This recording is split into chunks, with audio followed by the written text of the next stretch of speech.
Welcome back. I'm Amanda with Healthy House on the Block, and I'm here with our weekly video and tip on creating an indoor space that truly supports your health and wellness rather than burdening it down with unnecessary toxins inside your space. This week we are going to talk about what you do when maybe your family member or your spouse just really isn't on board with your healthy house changes. I think we've all been in this situation at some point and on maybe a variety of levels where someone does not approve of the healthy products or the healthy habits or changes that we want to make inside our home. And today we're going to talk about how to keep the peace while still making your home a healthier space. So the first thing we're going to discuss is how to be really open with your communication and how to really communicate your desire and maybe even your need for a healthier space inside your home.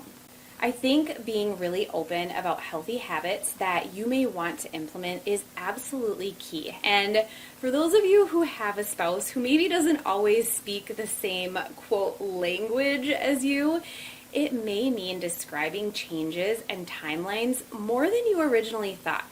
So if you're like me, you've had these ideas rolling around in your head and these healthy habits planted inside you for a while before you begin to implement them. While you've had time to process what a change like this entails, your spouse or your family member is hearing it for the first time, and it may take a while for them to get completely on board. So being open and communicating with your spouse, your partner, or family at the inception of your idea can help give them a long window to get on board. Explaining reasons why the healthy habit or change is so important to you is a great start. I know my husband is a lover of the true facts and research, so that's where I often start. I offer information based on a researched study or a test that was done regarding the change that I'm trying to implement. You can also offer information as to how it might not necessarily have a huge impact on your current lifestyle. In other words, the healthy habit or change you're making may have a huge impact on your health, but it might not be that grand of a change to make that you'll really notice it's different. Cleaning products are a great example of that change. So my next tidbit of advice is to say it once and then let it go. Badgering and coercing your spouse into a healthy habit or change will get you nowhere. I think it actually has the opposite effect on people. It starts to make them dig in their heels more and resist the change you want to make. A better option is to offer the suggestion once. However, I also think it's important to note that offering the suggestion in a logical way and at an uninterrupted time is best. It may not resonate with your spouse how important this healthy habit or change is to you if it's in the middle of a chaotic moment with your kids or while you're rushing out the door. I also think it's important to make the request out of logic, not pure emotion. Most of us respond best to a thought-through plan rather than an emotional whim for change. Think it through before you lay it out and then leave it alone. Give your spouse time to process the change and offer their opinions. Another tip that I have is to be really flexible with what you are asking and what you're willing to change when it comes to creating a healthier space. There will be some healthy habit changes and product changes that may be really difficult to change, and that's okay. I've always said, change what you can and don't worry about the rest. There's no use in trying to win someone over when you can leave it alone and make a different healthy habit change instead. Or perhaps your partner or spouse is willing to meet you halfway.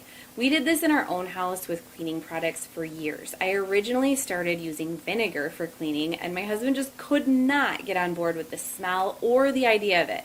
And the great thing is, he was willing to change to a healthier cleaner that we could just buy.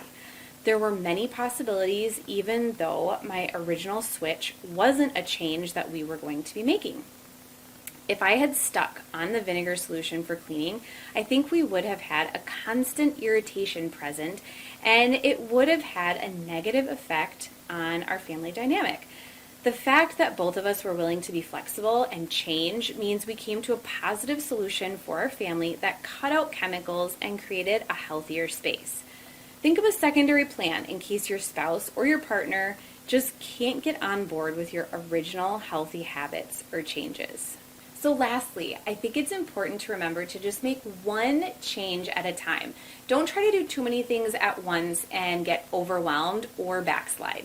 Sometimes we get really wrapped up in changing our entire life and house to be healthier, and we try to change too many habits at once.